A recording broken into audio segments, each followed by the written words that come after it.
ஈஸியா சொல்லணும்னா, கடைக்கு போகும்போது சேஞ்ச் கொடுப்பாங்க இல்லையா, ஏதோ ஒரு பொருளை வாங்குறோம், மீதி காசு கொடுக்கும்போது 10 ரூபாய் எக்ஸ்ட்ரா கொடுத்துட்டு இருப்பாங்க.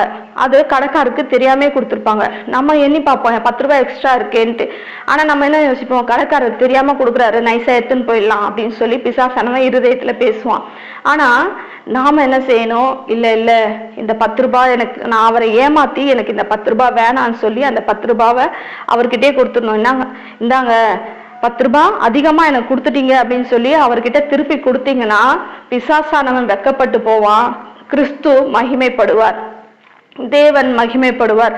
அந்த இடத்துல தேவன் உங்க மேல வச்ச நம்பிக்கை என்ன பண்ணக்கூடாது, அழிச்சு போட்டுறக்கூடாது.